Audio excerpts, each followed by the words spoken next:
কয়লার টাকা কি গোয়া নির্বাচনে ব্যবহার করা হয়েছিল? আপনি ভালো বলতে পারবেন, বিজেপিকে জিজ্ঞেস করুন। তৃণমূলে ব্যবহার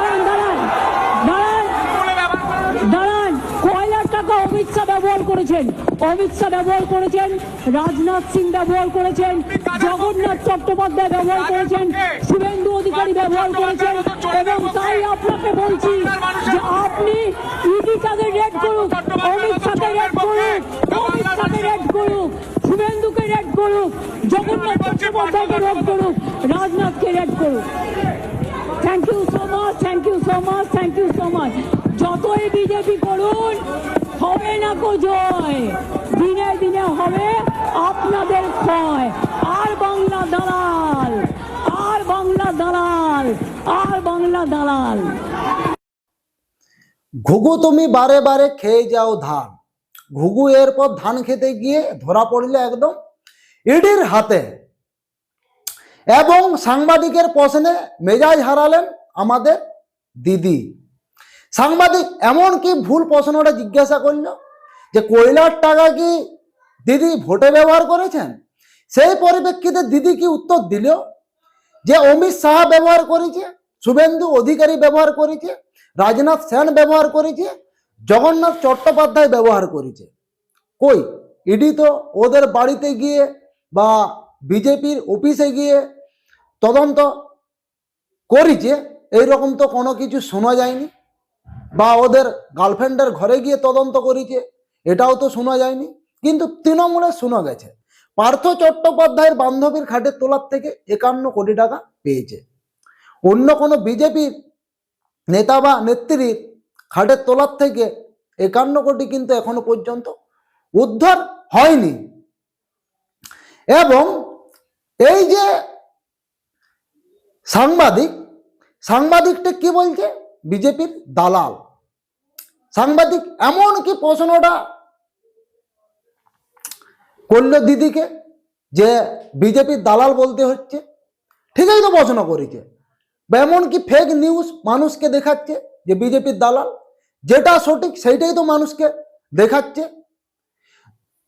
কাল ধরে রাখুন, এই যে ইডি আইপ্যাক অফিসে এসে ডাইরেক্ট হানা দিল এবং প্রতীকজনের বাড়িতে হানা দিল, নিশ্চয়ই তো কোনো সূত্র পেয়েছে এই যে কয়লার টাকার ব্যাপারে। আস্তে আস্তে দেখুন না, সব পোল কিন্তু খুলবে। অনেকেই সাংবাদিক প্রশ্ন করেছিল অমিত শাহকে, অমিত শাহ কিন্তু কোনো উত্তর দেয়নি। অমিত শাহকে বলেছিল আমাদের পশ্চিমবঙ্গে এত কিছু ঘটছে, তারপরেও কিন্তু কেন্দ্রের থেকে কোনো স্টেপ নিচ্ছে না কেন? এটা কি কোনো রাজনৈতিক সেটিং চলছে? অমিত শাহ কিন্তু কোনো অ্যান্সার দেয়নি, চুপচাপ ছিল। তারপর দেখতেই পাচ্ছেন আপনারা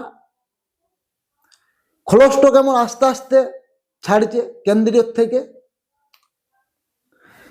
এই যে ইডি হানা দিল আইপ্যাক অফিসে,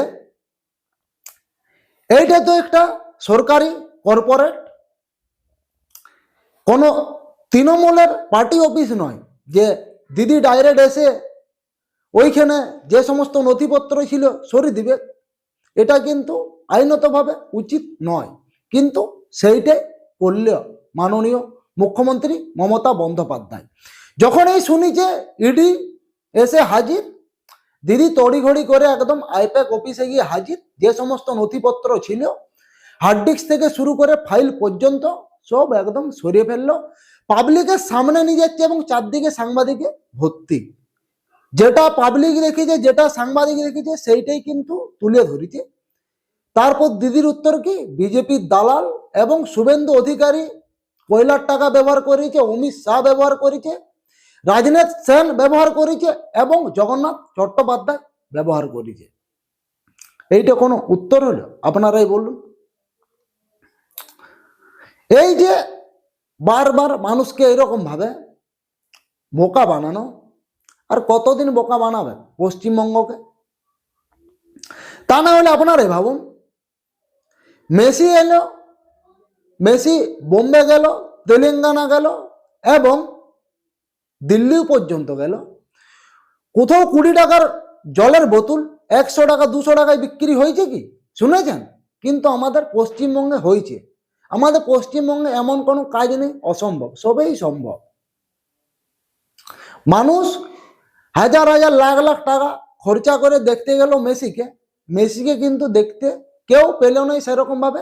চারদিকে একদম ঘিরে রেখেছিল এই যে রাজনৈতিক দলের নেতা পুতিরা, ওনারা আপনার আরামে সেলফি নিল, ফটো তুলল, কিন্তু যারা এত টাকা খরচা করে দেখতে গেল অষ্টরম্ভাটা দেখে ঘর এলো, কোনো কিছুই দেখতে পাইনি। চিন্তা নেই, খেলা কিন্তু শিগগিরই হবে 2026-এ। 2026-এ কিন্তু খেলা একদম জমে উঠবে, ওইখানে একদম ফলাফল। দিদির ঘর কিন্তু এরপর শ্রীঘরে নয়, হবে কেন্দ্রীয় হেফাজতে, এইটা কিন্তু দেখবেন কনফার্ম। আমি বলছি না, বড় বড় রাজনৈতিকবিদরা কিন্তু এই কথাটা বলছে।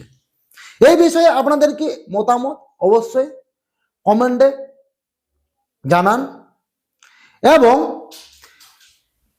আর একটি সব থেকে বড় খবর, এই যে ইডি তদন্ত করতে এসেছিল, কোনো কিছু সেরকম উদ্ধার করতে পারেনি। আমরা সবাই তো দেখলাম ফাইল এবং হার্ড ডিস্ক তো গাড়িতে নিয়ে যাচ্ছে। ইডি কিন্তু হাইকোর্টে যতটা শোনা যাচ্ছে যে কেস করেছে।